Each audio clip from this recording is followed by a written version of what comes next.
As interpreters, it can be tough when taking on new assignments, especially if they are in fields that we are not familiar with.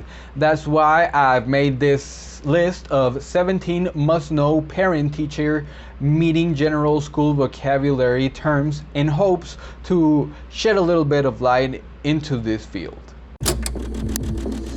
Tune in as Interpret Your World's co-founder, Juan Prieto, talks about the highlights of his workday as a professional medical video remote interpreter. If you are aspiring to learn something new and gain insight into what the world of medical interpretation is really like, then you've come to the right place. Follow along as Juan talks not only about his success, but the daily challenges he has to overcome to become a better interpreter each and every day. This is Unwind Sessions with Juan Prieto. Hello, and welcome back. Today is Thursday, 9/20/21. I already wanted it to be Thursday since Tuesday, right? So I finally got my wish. Thursday, baby. Tomorrow, Friday. Today, I took a total of 28 sessions. I wish I could say it was a mix between audio and video sessions. It was, but there was only like one audio session, so not that really much of a mix, right? If there's only one audio session in the whole day. But who cares, right? I'm working, I got a job, I got them Benjamins coming in, so I am glad. And I have three highlights today. The first highlight is a term. They're all terms, by the way. There's banister, which I didn't know what it was. In Spanish is barandilla. So in case you're still wondering what a banister is, this is the structure formed by the uprights and handrails at the side of a staircase. So to me, this is like the handrail, right? What you hold on whenever you are going upstairs, right? So the lady said a banister, and I was like, what? And then she said the railing, and I said, oh, I know that. And I was able to interpret that session, but I had never heard that word banister in my life. So thank you, lady, for expanding my vocabulary. And highlight of the day number 2 comes from lenses. You know, glass lenses. Since they're not made of glass, let me give you the backstory, all right? So lenses, Lingui says that the correct translation for it is cristales. Now, I remember that when I became an interpreter, I had money, right? Because I had recently become an interpreter, and I was getting those interpreting Benjamins, right? But of course they're not Benjamins here. They would be like interpreter who's on the 500 peso bills. I don't know, I think it's Miguel Hidalgo. So I was getting them interpreter Hidalgos, right? Because I'm in Mexico. So I needed glasses, so of course I had money for it, and I went to go buy some glasses, and the lady kept on calling it Mika, so like Micah, right? And of course, as a new interpreter, I was like, oh my god, I just found out a new term, right? And that's the term that I've been using, Mika, because they're not really made out of crystal, right? They're not cristales. So that's what I was using, and I was gonna say I had got 2 glasses twice, but no, that's a lie. I've only got glasses once. But they were all calling it Mika at the local shop, right? At the glasses store. So that's what I've been using, and I was using that without a problem. I looked it up in Lingui today, and it didn't happen. But the gentleman that I was interpreting for, he asked, I'm sorry, you keep on saying the word Mika, but of course in Spanish, right? He said, I don't understand what that means. So I told him the glass, the cristales, and he immediately knew what I was talking about. So I don't know what I'm gonna do here. I'm probably gonna go with cristales from now on. I think it's a more general term. I'm still thinking about it. I'm still debating. Let's see what happens. But I'm I'm leaning more towards the side of cristales because of that misunderstanding, right? Maybe Mika is just a Mexico thing. I don't know. If you guys can confirm that for me, I will be very, very grateful. So help me out, guys. All right, so what are lenses? I didn't give you the definition. By the way, these definitions are all from Google. So this is a piece of glass or other transparent substance with curved sides for concentrating or dispersing light rays, used singly as in a magnifying glass or with other lenses as in a telescope. So right, that's like the glass thing or the plastic, right? I don't think they're made of glass anymore. That's why mica. So like the lens, the thing that you see out of for the glasses, right? The thing that a camera sees out of, right? Like the piece of what used to be glass is glass on some things. So that is, well, glass or transparent substance, see? So that is pretty much what that is. All right, and for the last highlight, it was about a kid from Puerto Rico. I was talking to his Puerto Rican mother, and the lady said that the little boy had a fever and he got Changito. Let me tell you in Spanish, so there's more context to this. She said, no, they asked her if the child got tired or if he seemed tired, and the lady said, no, solamente cuando le da fiebre está Changito. And I was tempted to say, hey, whenever he gets a fever, he looks like a monkey. But I didn't, like, I realized that was not correct, and I had to ask the lady. I was like, I'm sorry, ma'am, but I don't understand what you mean by Changito. And she said, Changito, así, muy llorón. So I said, Changito, tearful, and that was it. So I learned that. So if anyone from Puerto Rico is watching me, can you guys let me know if that is correct, or was that just something in the moment, that a definition that you gave me in the moment? Because I've been looking for Changito and Chango, and Chango has a lot of meanings, slang meanings, in a lot of Latin countries or Spanish-speaking countries. So, can someone please clarify that for me? I'll be very thankful if you do, or if anyone has knowledge of that, I'll be very, very thankful. All right, but for now, I'm gonna believe Changito means tearful, unless you tell me otherwise, right? So, all right, and now for the main course of the evening. So, Fabiola, I hope you're doing great, Fabiola, and I really love your questions. I hope you never stop asking questions. Well, your questions are just gonna keep on getting harder and harder, right? You made me work today. I'm not very familiarized with your question, but I did some research and I managed to answer it the best that I could. And this was your question. So you said, my company asked if I wanted to cover my kindergarten meeting in some schools for 5 hours. I told them no, because I'm not sure about those meetings terminology. And what would you do? Can you make a video about that terminology? And of course, this is your video, Fabiola. You earned it. What would I do? All right. Well, I mean, this is a toughie. Part of me wants to say you did a great job. You did not take on an assignment that you were not familiarized with, right? So good. That is good. It takes a lot of courage to recognize something that is beyond your abilities and to actually refuse it, right? Because sometimes you get put in the spot, peer pressure just creeps in, thinking that they're gonna think you're a bad interpreter, right? And then you just accept it and you totally blow it.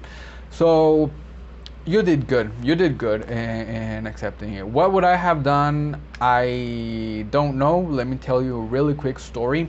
When I started working as an interpreter, one time I got a medical session and I was not qualified to take that medical session. I shouldn't have taken that medical session, but excuse me. But I said, what the hell, right? I said, let's see how tough medical sessions really are. And I took the medical session. There was not that hard medical terminology and everything. I was able to get through that session. And of course, I was feeling really good about myself. I was like, yeah, man, those medical sessions don't got nothing on me, right? And that's what I thought. Then when I never took another medical session again. But then when I became a medical interpreter, they gave us this talk and they told us that we had to give a different spiel at the beginning, confidentiality and all of that stuff, and I didn't do that. So that was a bad point for me. But I was able to get through to the session and I felt more confident about going through another session, right? One thing that is always on my mind is that you are never 100% ready for anything that life throws at you, right? You think you're ready and then all of a sudden you realize you're not ready. But it is the fact that you are actually attempting the stuff that actually makes you grow, right? I think I want to say that I would have probably taken on that assignment if I was in your shoes just to get the experience, right? I'm pretty sure things could not really have gotten that bad out of control, right? It's not like a bad interpretation would have killed someone, right? It's not like medical interpretation where it's very sensitive in nature, right? Because any little word, any misunderstanding could be catastrophic, right? But I think that in a parent teacher meeting for kindergarten, I don't think it's gonna have that great of an impact. I think I would have taken that assignment just to get into to get that knowledge, right, of what vocabulary is there. I would have done a little bit of research to actually go in there, not just blindly, right?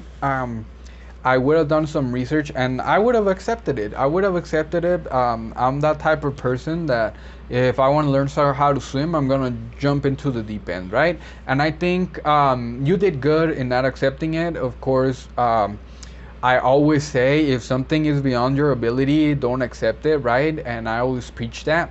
But sometimes it's good. Like you need to weigh the things, right? For example, if it's like a medical technical assignment to doctors, I'll be like, no, no, no, no, no, no, no.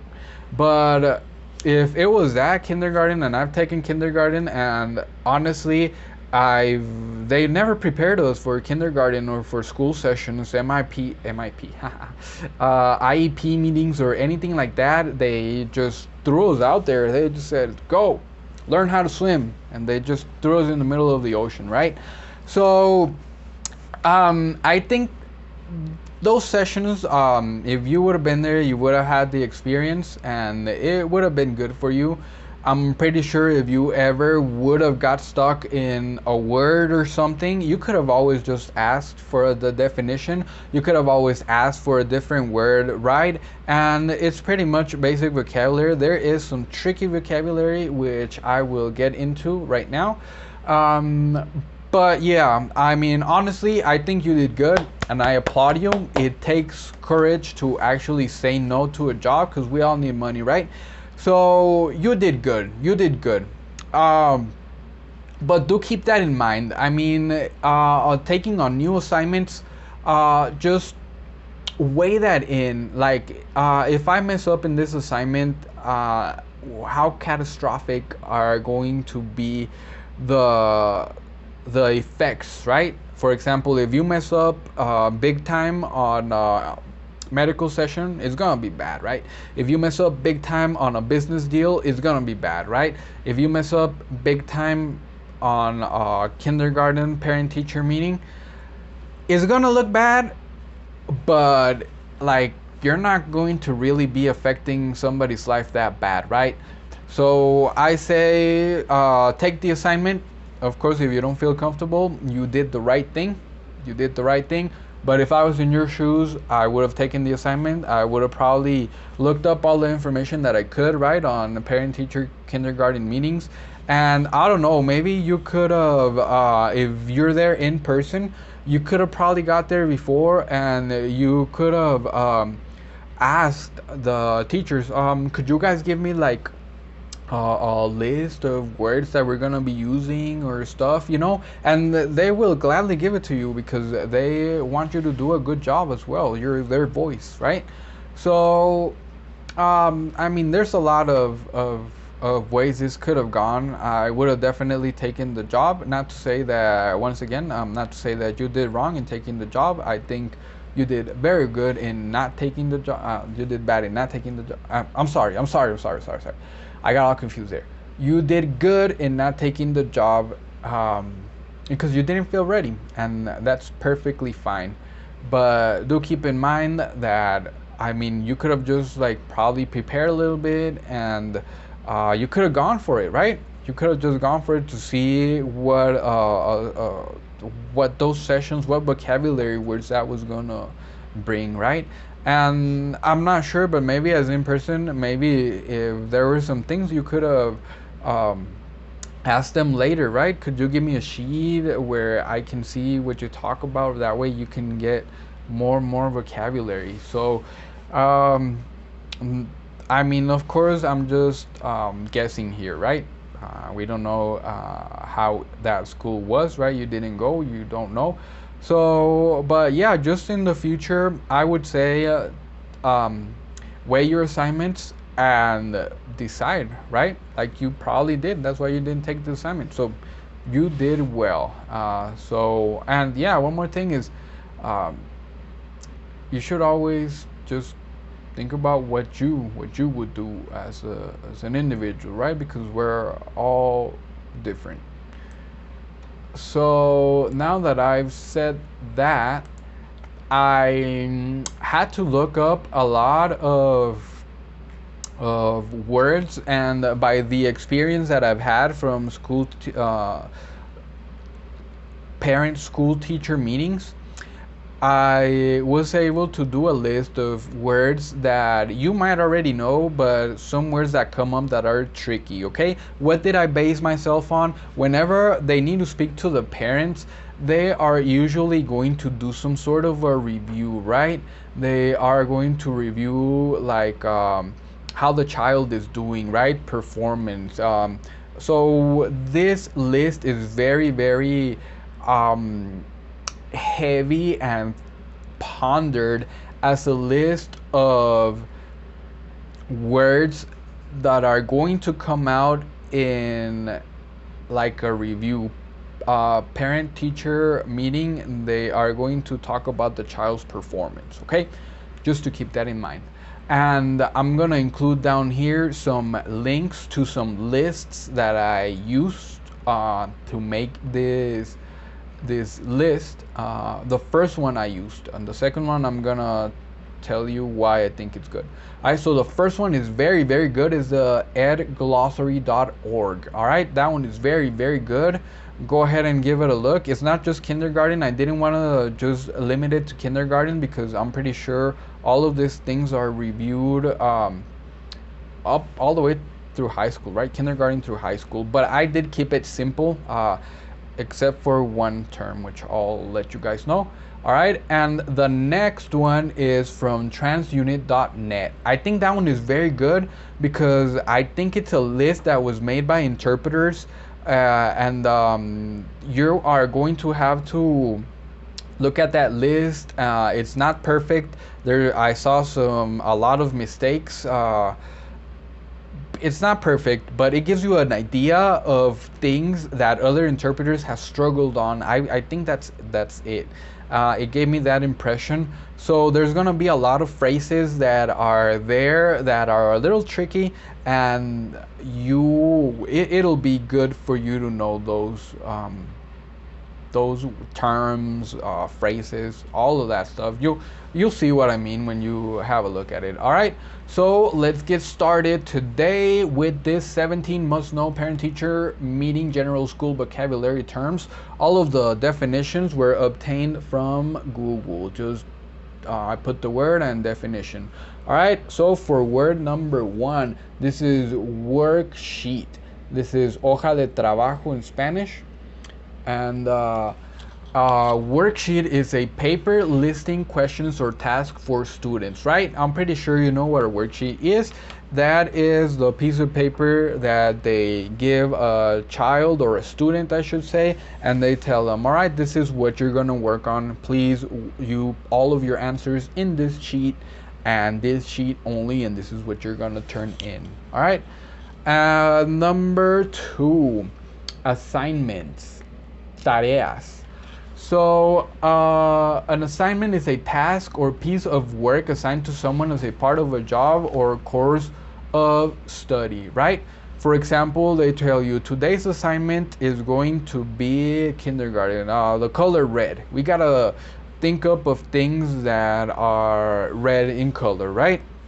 And that is going to be an assignment. Then the little kid is going to pick out or say things that are red, right? And voila, you did a really good job in your assignment. All right, number 3 is highlights, and this is puntos destacados. All right, so a highlight is an outstanding part of an event or period of time.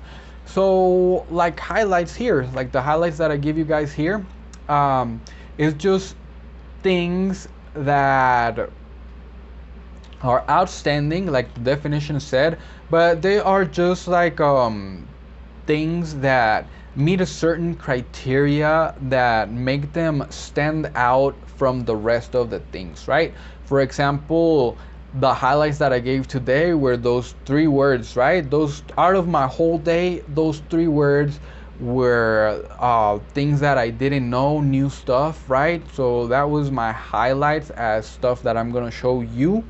But if we would have done highlights, like for example, how many GYN sessions I took, then the highlights would be like, all right, at this time I took 1, at this time I took 1, right? So just like very specific thing. And number 4, skills, habilidades. I'm pretty sure a lot of people know that, but that was a tricky one for me, and it was in one of these sessions that they said skills, and I was completely blank. I had to look that up. Of course I looked it up. I didn't ask because I was like, man, I'm gonna look bad if I ask. So what are skills? Skills are a particular ability. So what skills do you have? What are your cognitive skills, right? Your thinking, reasoning, all of that stuff. What about your listening skills, right? Anything, how do you listen? Are you good at listening, right? A particular ability.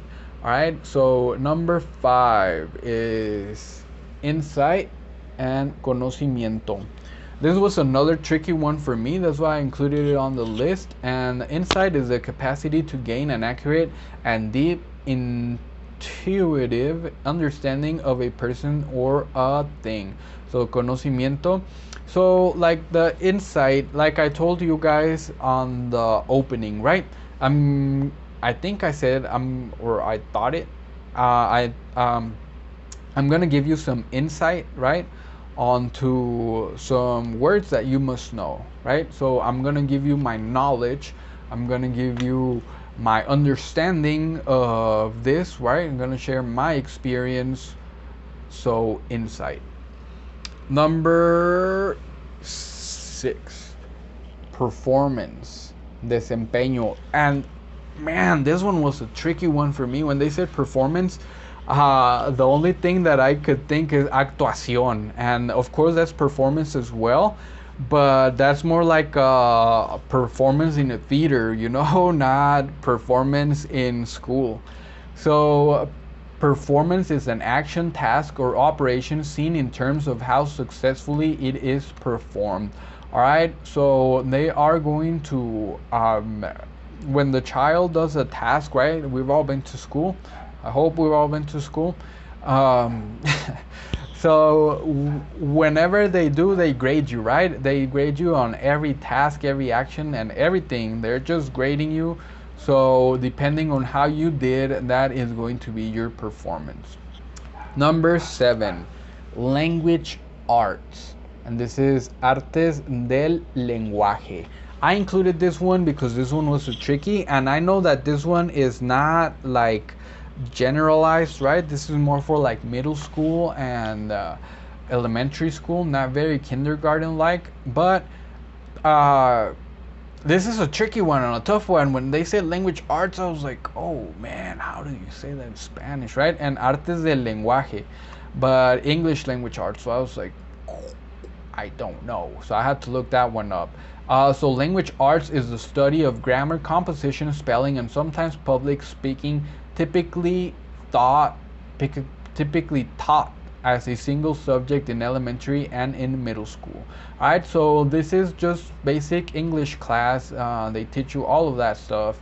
They teach you grammar, composition, spelling, and all of that good stuff. That way you can be an ace, right, in English. Number 8, benchmark, and this is referencia. This is a standard or point of reference against which things may be compared or assessed, right? Like benchmark, they might tell you, all right, the benchmark tells us that a good student is going to get at least a 75 on this test, right? So that's going to be the benchmark, right? That is going to be the expected grade or the expected level of achievement, right? And benchmark can also be used in businesses. That's the first time that I heard that word benchmark in businesses, because in Spanish you think, like here in Mexico, you would think they had a word for that, but they don't. So they leave it in English, benchmark, and I hate it. So a benchmark is, for example, you want to get better, so you compare yourself to another company, what you're trying to go for, right? The competition, and that'll be your benchmark. So number 9, this is report card, and this is informe de calificaciones. And I want to say that I wanted to say boleta, but one time someone didn't understand me, so I stopped saying boleta. So informe de calificaciones, I think, is pretty much understood by almost everyone. And a report card is a teacher's written assessment of a student's work, progress, and conduct sent home to parents or guardian, right? A lot of us dreaded when we had bad report cards. We didn't want to show them to our parents when we were little, right? Some of us, we didn't even care. We just showed them, right? It depends on the situation. We did good, show them. We did bad, don't show them. The dog ate it. All right, so a report card is pretty much just a piece of paper saying what are your grades in school so far. And number 10, this is 3 strikes, 3 faltas, o 3 advertencias. I would go for faltas because advertencias is like 3 warnings, but 3 strikes are not 3 warnings, right? There are 3 faltas. There are 3. Well, let me give you the definition. Something to one's discredit, right? So you did 3 things that are discrediting you. And for the most part, in my classroom in elementary, we had 3 strikes. We had 3 little cards with our name on it. And whenever you did something bad, you took out a card which was green, and then the next one was yellow. If you did something bad again, you took out the yellow card, and then you had the red card. And if you got rid of that red card, they would call your parents for sure. And if you didn't, you would just get like you wouldn't get any recess, or you wouldn't get to play at lunch. So I think I only one time did they call my parents, but that was it. I understood the lesson. Number 11, principal director. So a principal is the person with the highest authority or most important position in an organization, institution, or group. So this is the top boss, the big boss, right, of a school or a group or an organization, which is the director. All right, number 12. This is rango. Now, now I like this definition. Look at this. Rank, to give someone or something a rank or a place within a grading system. I don't know why they say rank. I'm gonna use rank like that should be like a no-no in the definition. You can't use the same word. Alright, but I mean they defined it well. A place within a grading system, right? To give someone or something a place within a grading system. So yes, depending on the grade your child gets, that is their rank. All right, that's going to be their place. Number 13, inquiry. This is consulta. So this is the ass. No, it's not the ass. This is the act of asking for information. So whenever teachers are unsure about it, they say, I will inquire about it. And that has happened many times. And of course, the first time that I heard it, I know exactly what it means and I understand it, but my brain couldn't come up with a term to interpret. So I am giving that term to you, and that is consulta, right?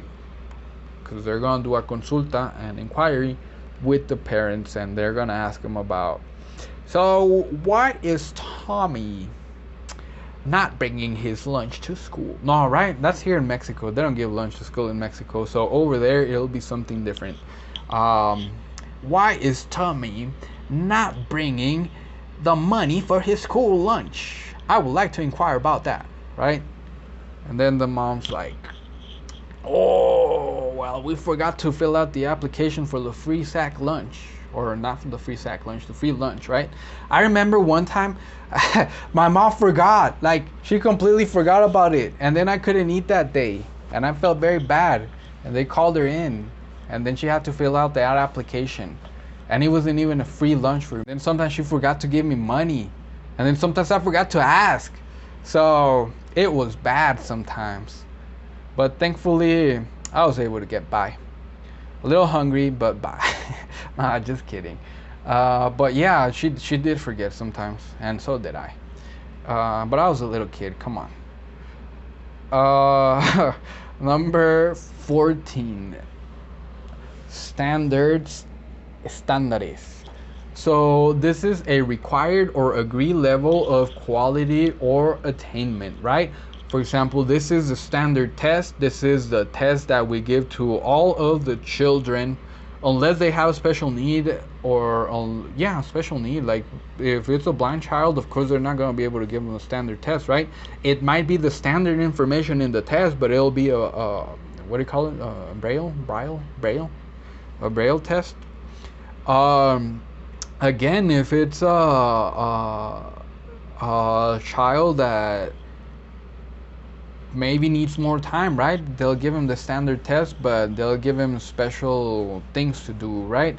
So standard. Another thing could be like the standard of grading, or the standard grade, right? The average grade is 70%, right? So something like that. All right, number 15, hands-on practical. I remember the first time they told me hands-on, I was like, oh my god, I was panicking. I didn't even know. Like, I knew what hands-on was, but what I wanted to say was manualidades. Now, manualidades, that's like crafts, all right? So crafts are very hand-on, but not the right word, right?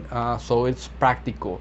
So what is hands-on? Involving or offering active participation rather than theory, right? Some people have more acquired hands-on learning, and I think learning should be on all levels, right? Now, theory, hands-on, visual, written, all of that stuff, right? It'll cover all the bases.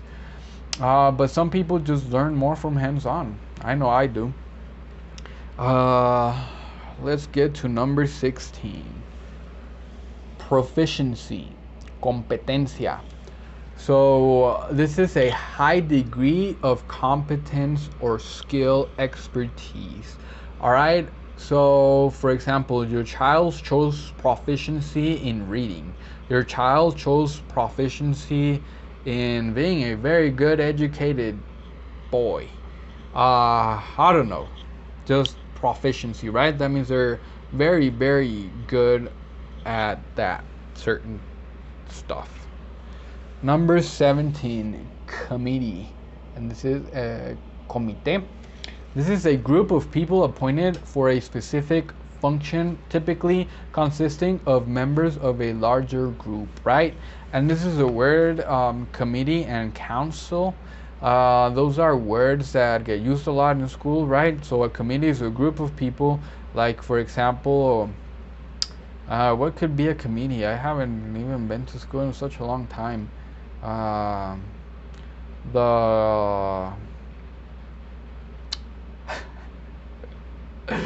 I can't say that. I don't know why. I'm gonna share this with you guys, and I just remember this from middle school. I don't know why, but the itty bitty titty committee. I'm sorry. I'm sorry. I know that doesn't make any sense or is stupid, but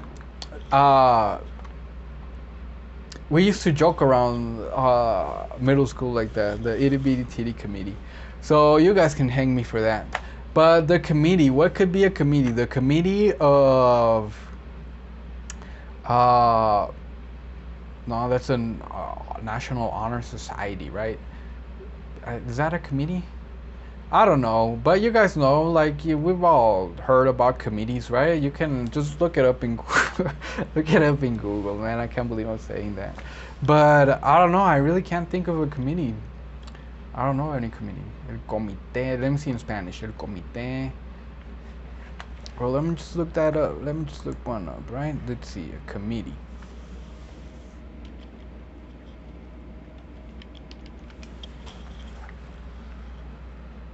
And of course that didn't. Committee. Here we go. Committee. Here we go. We have a committee here, and I think it's not. Yes.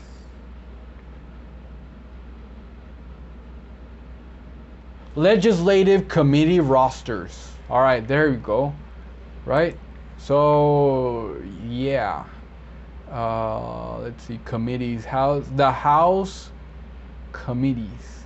So yeah, there you go. So the members of the House are committees. I just learned something today. So yeah, I'm not very familiar with that term. I know what it is, but I just couldn't give you guys an example without looking it up in Google. How sad, right? But I managed to give you an example. All right, bless technology. All right, so that is going to be pretty much it for me today. Remember that we are still accepting comments of MIP 21. Once that video reaches to 100 likes, we're gonna be giving you guys a chance to go ahead and we're gonna giving you guys a chance to win. We're gonna pick 2 comments at random from MIP 21. We're gonna send the people who those comments belong to exclusive links to MIP 22. That way they can record their interpretation, send them over to us for feedback. So let's get to it, guys. Please leave any questions on the comments, and I will get to some of them on the next session. If anything is time sensitive, please let me know, and I will get to it before the rest of my queue. Remember that I'll be here every Monday through Friday after work. Also remember that we have a Patreon page where with as little as just $1 of your support, you help motivate us to create much more content, and you have access to everything in that page: the medical practice videos free of ads, scripts, answer sheets, vocabulary lists, and much more content, and you will forever win a place inside of our heart. Now, we love our Patreons, we love everyone that has ever bought us a coffee, we love our subs, we love you that is watching the end of this video. So thank you so much for watching. Please like and subscribe if you liked the video for much more content and have not done so, and don't forget to share. Happy interpreting. Goodbye. Thanks for listening to this episode of Unwind Sessions. Make sure to subscribe on Apple Podcasts, Spotify, or wherever you listen to your favorite shows. And if you learned something new today, it'd be great if you left us a review. You can also visit us on patreon.com/interpretyourworld or visit our website, interpretyourworld.com. Unwind Sessions. If you like this video, don't forget to smash that like button. Also, share this video with other beginner interpreters or anyone who can benefit from this information. Thank you all so much for all the support you guys have given us. This means the world to us.